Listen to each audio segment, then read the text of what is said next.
a trick or a treat? I'm Rebecca Lieb. I'm Jason Horton. And this is Ghost Town.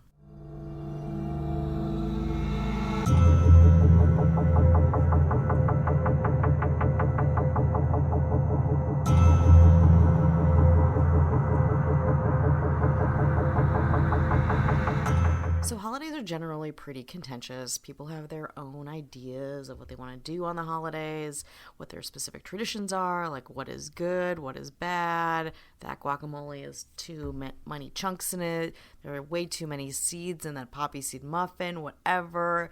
I don't care. Nothing is more contentious on any holiday ever than candy corn.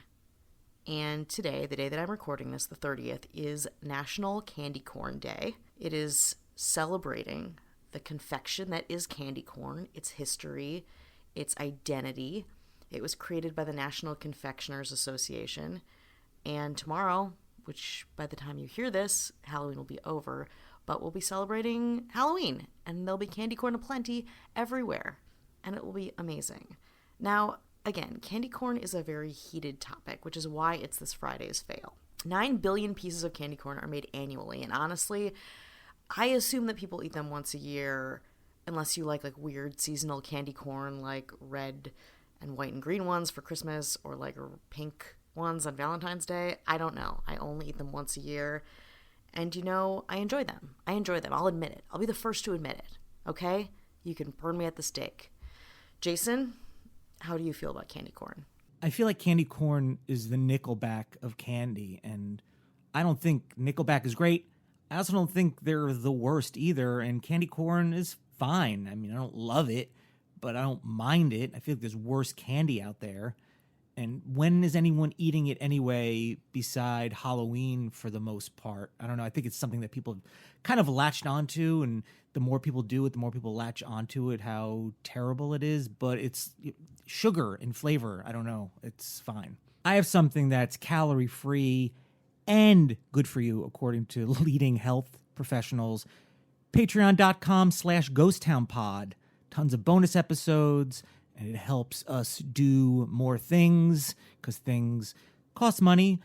And it's bonus episodes every month. There's got to be 20-something bonus episodes in there already. So if you run out, you got tons of bonus episodes to check out. Also, if you listen to our Haunted Tales episode, there's one that my mother told that I kind of interviewed her about, and got a nice message on Facebook from Ellen Flynn.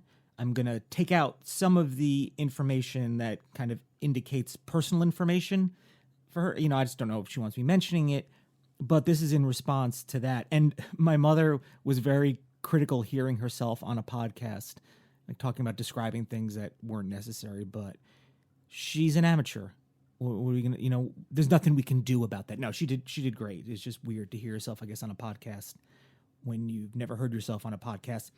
We don't like the sound of our own voices, so we get it. But Ellen Flynn sent a nice message on Facebook. Check out that episode and the other Halloween episodes if you're still in the mood, and you should be.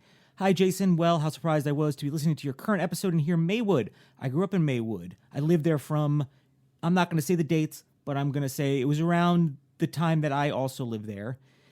Did you ever get the address of the home? Yes, I did. Did not mention it on the episode, just for people's privacy reasons, but I did do research into that home to see if there was any crimes or murders or anything strange that happened there. I had a little kind of a private investigator person that I know that helps me with these things when I need it, and did not find anything, but it only went back a certain amount of time, and it was a pretty old home. I grew up at, not going to say where she grew up. I don't know if she's still there or not. Loved growing up there. I did have one paranormal experience at that house. I brought it on myself. My friend and I went to Our Lady Queen of Peace School and got a book about witches from the school library, and it had some spells in it. So we, joking around, read the spell that supposedly summoned a demon, and suddenly all of the papers on my desk went flying off. No open windows, no drafts, nothing. Just papers flying everywhere. We started screaming and looking frantically through the book for a counterspell. I would have never thought to do that. I didn't know there were counterspell books, but cool. And there it was, the spell to get rid of the demons. So we yelled it out and all became quiet. Scariest thing that ever happened to me. Anyway, cool to hear about Maywood on your podcast. Keep up the good work, Ellen Flynn. That was I want to hear more about that. Maybe I'll press Ellen and she could give us more information about that. But let's get back to something, I guess, equally scary to some people, candy corn. Okay, we're supporters here. I'm sorry. We're just supporters. And again, it is a fail for a couple of reasons, but not because they upset our taste buds. So what's the story of this bizarre candy? I'm going to tell you. The Trade Association claims candy corn was invented in the 1880s by a Wonderly Candy Company employee named George Renninger. Wonderly was reportedly the first to produce the candy, followed by Goelitz Candy Company, which now became Jelly Belly, which I'm sure you've heard of, and it's been producing the corn since 1898. Back then, the cooking process was done by hand, all hand, a sugar and corn syrup-based mixture that was cooked into a slurry, which is kind of an inside baseball term for a semi-liquid mixture in a large kettle, and then it was dumped into buckets called runners, and men dubbed stringers and walked backwards, pouring the hot concoction into a tray of molds in the shape of, you guessed it, corn kernels. So the hip thing to do with candy companies at the time were mixing up slurries of mellow cream and molding them into shape of things that people liked, like things that people had in everyday life. It's kind of like a marzipan thing happening where you'd be like, I have a tractor. How about I make a slurry of a tractor and I can eat it and it'll be candy. It'll be a fun mellow cream treat that reflective of my life and reminds me of my oppressive existence, but it'll be sweet and fun. I don't know.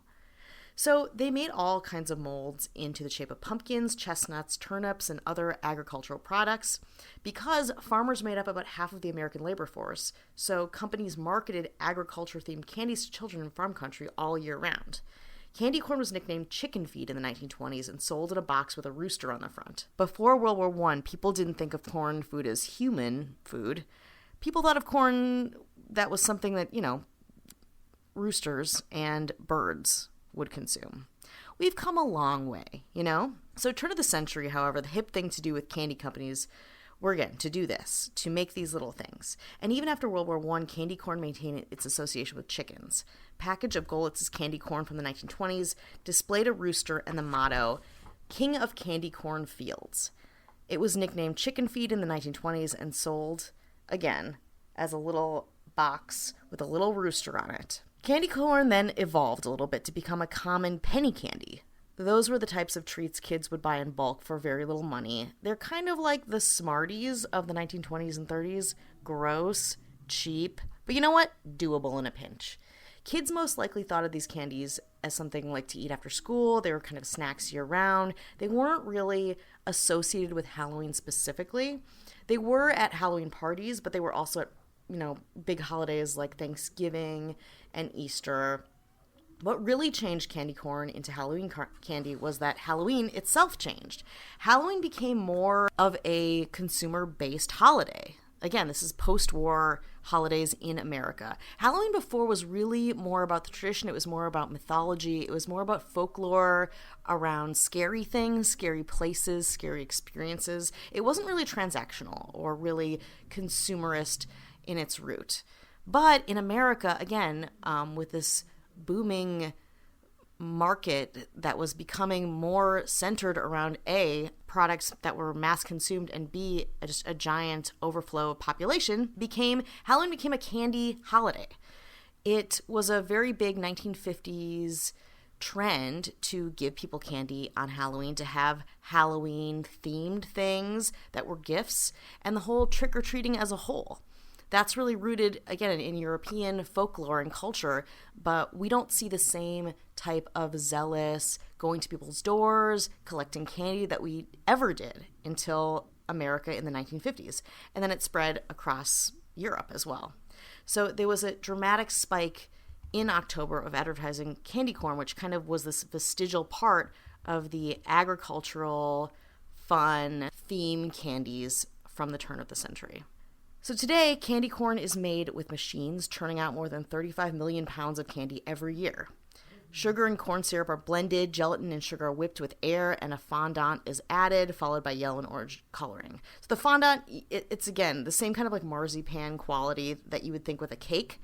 According to Dr. Richard Hartle, a food engineering professor at the University of Wisconsin-Madison, which is my alma mater, thank you very much, fondant is a highly crystallized sugar syrup for crystallized candy, and it's breaks off easily in your mouth. It doesn't have a chewy type texture that comes from the sugar crystals. Now that's a good fondant. There's some really bad, really disgusting ones that taste like Satan.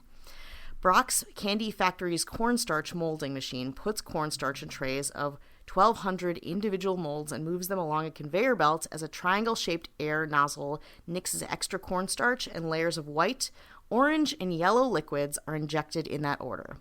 The pieces are cooled, polished, and shipped out. And that's how we make candy corn these days. A candy that was at first something for farmers to take pleasure in and has failed to become part of the consumer machine. Thank you very much. So I want to thank Time Magazine, National Geographic, and History.com for that fun info. Have a lovely rest of your holiday.